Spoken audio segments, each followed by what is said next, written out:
Bonjour chers amis, je suis Ibris Kamdem, comptable fiscaliste.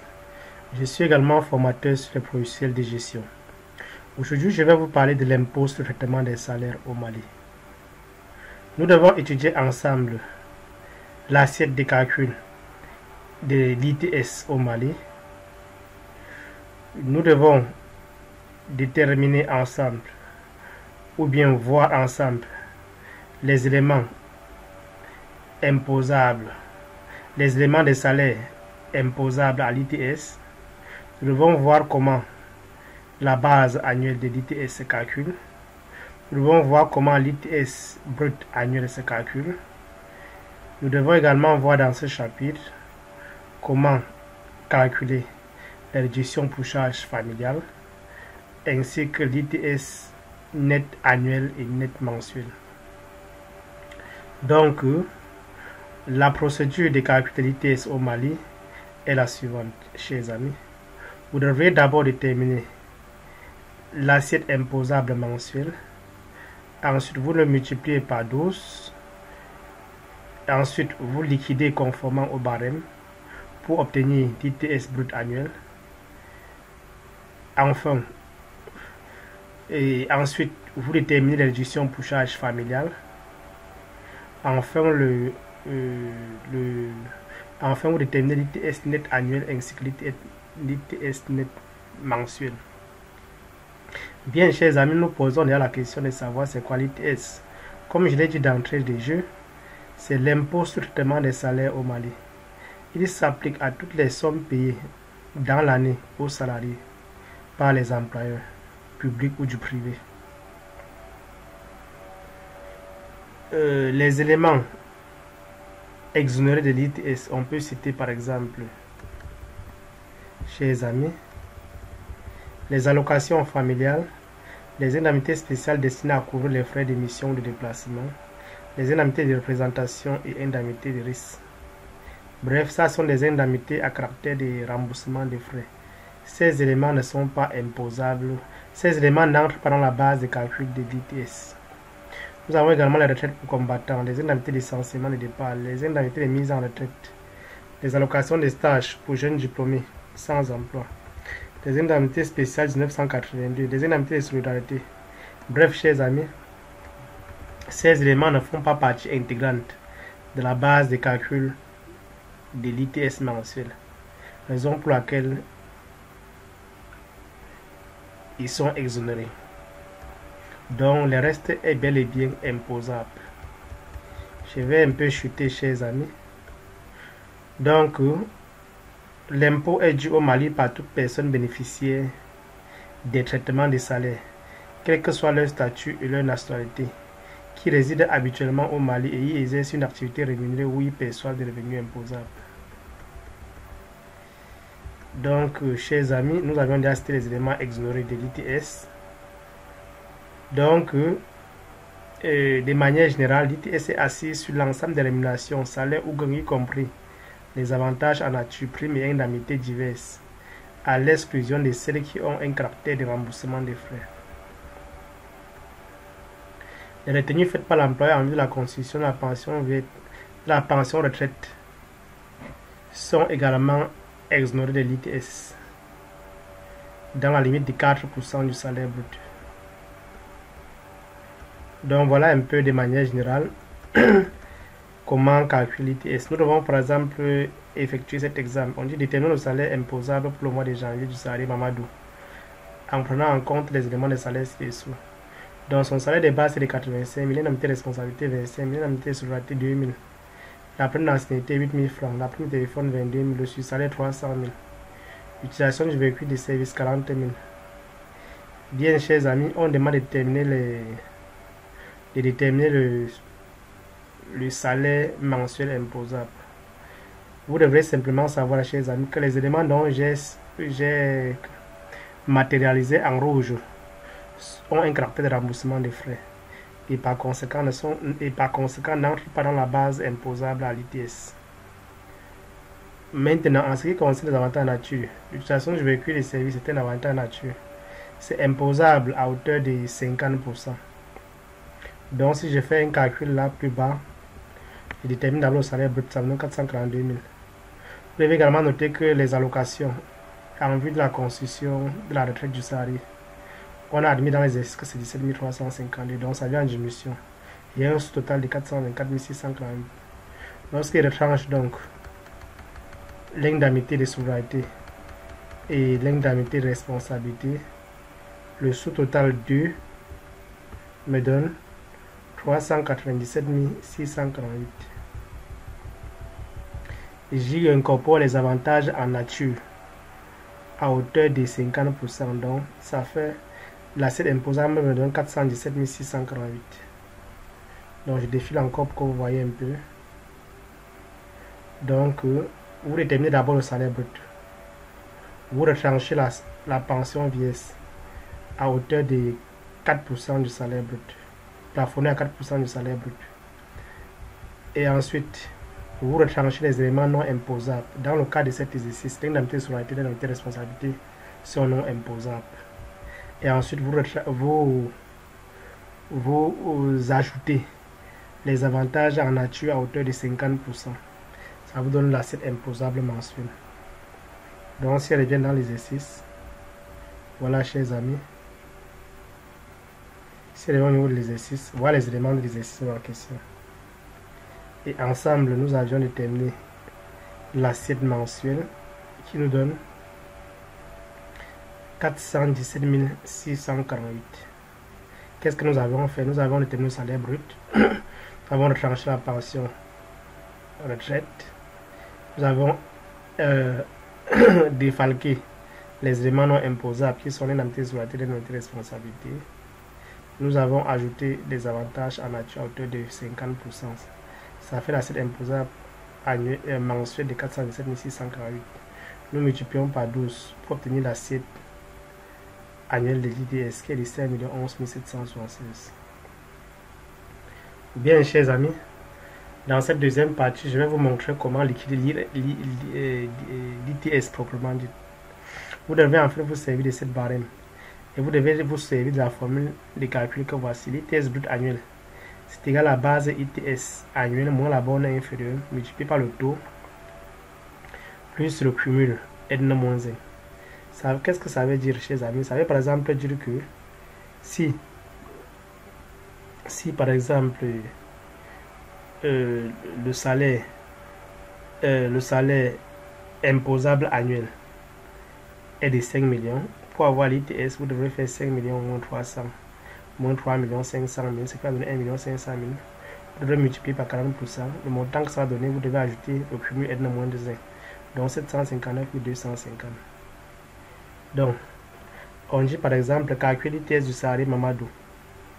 On sait que l'ITS du salarié Mamadou, on sait que sa base ITS annuelle est de 5 11 000. Vous le tranchez donc 3 500 000, vous multipliez par le taux qui est de 40%. Vous ajoutez le cumul N-1 qui est de 759 250. Ça vous donne 1 363 650 qui est bel et bien son ITS brut annuel de monsieur Mamadou. Je vais prendre un deuxième cas, chers amis. On dit pour un salaire imposable mensuel de 200 000 francs, on a une base imposable annuelle de 2 400 000. Cette base imposable annuelle de 2 400 000 correspond à la cinquième tranche. Donc, si vous voulez obtenir l'ITS pour un salaire imposable mensuel de 200 000, vous devrez faire donc, annuellement, ça donne 2 400 000. Nous avons donc 2 400 000 moins 1 800 000 fois 34% plus 218 000. Si nous regardons le barème, 2 400 000, vous devez voir à quelle tranche ça correspond. 2 400 000 correspond à la tranche 5. Donc vous faites 5, 2 400 000 moins 1 800 000. Ça va vous donner 600 000. Ça vous donne 600 000 auquel vous devez ajouter le cumul N-1, donc 218 000. Qu'est-ce que ça nous donne? Voilà ça, chers amis. Ça nous donne 386 000. Donc, on dit calculer un autre cas. Calculer l'ITS brut annuel pour un salaire imposable mensuel de 532 400. Donc, si vous avez un salaire mensuel de 532 400, la base, si vous avez un salaire imposable mensuel de 532 400, La base annuelle de l'ITS, vous faites 532 400 fois 12, ça donne 6 388 800. Maintenant, la loi prévoit que la base annuelle doit être arrondie au milieu des francs inférieurs. Donc, vous devez retenir 6 388 000 francs comme base annuelle. En ce qui concerne l'ITS brut annuel, vous appliquez tout simplement la formule. Donc, vous faites 6 388 000 moins 3 500 000 fois 40% plus le cumul aide non moins 1. Vous voyez, ça vous donne 1 914 450. Donc, voilà un fait de ça. Voici la formule. Permettez-moi de la mettre en rouge, cette formule magique. Nous la mettons en rouge comme ça. Si vous voulez, nous la soulignons. Donc, vous faites la base ITS. Moins la borne inférieure fois le taux. Là, ici sont les taux. Ici, c'est la borne inférieure. Là, c'est la taille. Là, c'est la taille multipliée par le taux. Et là, c'est le cumul. C'est le colonne. Donc, chers amis, lorsque je reviens dans cette formule magique, ça donne 6 388 moins 3 500 fois 40%. Donc, l'ITS pour ce cas, l'ITS brut annuel pour ce cas nous donne 1 914 450. Bien, chers amis, nous devons passer donc au calcul de réduction pour charge familiale. Notons que la réduction pour charge familiale annuelle est arrondie au millier de francs inférieurs. C'est la raison pour laquelle on parle de parties entières. Ça veut simplement dire que cette réduction annuelle est arrondie au millier de francs inférieurs. Bien. On va noter X comme le nombre d'enfants du salarié. On va noter donc Y comme le nombre d'enfants invalides. Pour avoir la réduction pour enfants invalides, vous faites la partie entière de l'ITS brut annuel multiplié par 10%. Ou bien d'autres termes, pour avoir la réduction pour enfants invalides, vous faites le nombre d'enfants invalides multiplié par 10%. C'est un peu plus simple que ça. Maintenant, la réduction pour enfants en charge. Pour avoir la réduction pour enfants en charge, vous faites vous arrondissez d'abord l'ITS brut annuel au milieu des francs inférieurs. Vous multipliez par 2,5%. Et entre parenthèses, vous faites le nombre d'enfants du salarié moins le nombre d'enfants invalides. Mais vous devez savoir que le nombre d'enfants du salarié X ne doit pas être supérieur à 10. On doit faire un exemple afin que vous puissiez mieux comprendre. Maintenant, la réduction pour célibataires, veufs, divorcés, cette réduction est nulle. Cette réduction est nulle, a une valeur égale à 0. La réduction pour mariés est égale à 10% de l'ITS brut arrondi. On nous dit par exemple, déterminer la réduction pour charge familiale et l'ITS net annuel et mensuel pour un salaire imposable mensuel de 532 400. Sachant que le salarié est marié et père de 12 enfants, dont 3 invalides. Déterminer la réduction pour charge familiale et l'ITS net annuel et mensuel pour un salaire imposable mensuel de 532 400. Sachant que le salarié est marié et père de 12 enfants, dont 3 enfants invalides. Bon, on a déjà eu à déterminer, on a déjà eu à traiter ce cas. On a déterminé l'ITS brut annuel, 532 400. Je crois que c'est l'exemple. Il s'agit de cet exemple. On a constaté que l'ITS brut annuel donne 1 914 450. Donc, ce qui a lieu à faire maintenant, c'est de déterminer les réductions pour charge familiale. Donc, il a 12 enfants, dont 3 invalides. Nous devons d'abord calculer la réduction pour... Il est marié en fait, et il a 12 enfants. Nous calculons d'abord la réduction pour marié, qui est de 10%, ça donne 191 400, qui est de 10% de l'ITS brut annuel. Ça donne 191 400. Nous calculons d'abord la réduction pour enfants invalides. Il a 3 enfants invalides. Nous multiplions par 10% et multiplions par l'ITS brut annuel. Ça donne 574 200. Maintenant, nous devons déterminer la réduction pour enfants en charge. Il a 12 enfants. Ces 12 enfants, 12 est supérieur à 10. Donc, on doit prendre un plafond de 10. Vous prenez l'ITS brut annuel. Entre parenthèses, vous multipliez par, entre parenthèses, 10 moins 3. 10 c'est le plafond. Moins les 3 enfants invalides, multiplié par 2,5%. Donc, ça vous donne 334 950, qui est la réduction pour enfants en charge. Maintenant, pour avoir le total des réductions pour charge de famille, vous additionnez toutes les réductions. Ça fait 191 400 plus 574 200 plus 324 950. Ça donne 1 100 550. Voilà la totale réduction pour charge de famille. Maintenant, pour avoir l'ITS net annuel. Donc là, c'est l'ITS net annuel. Vous faites la différence entre l'ITS brut annuel et l'ITS et la réduction pour charge des familles que voici. Donc 1 914 450 moins 1 100 500. Ça fait 813 900. Pour avoir donc l'ITS net mensuel, vous divisez tout simplement l'ITS net annuel par 12, ça donne 67 825. Voilà l'ITS pour ce cas. Donc je vous donne un petit exercice. Calculer l'ITS. Calculer l'ITS. Calculer la base ITS mensuel et l'ITS mensuel proprement dit pour ce salarié. Pour ce salarié, sachant que voici ces éléments de salaire.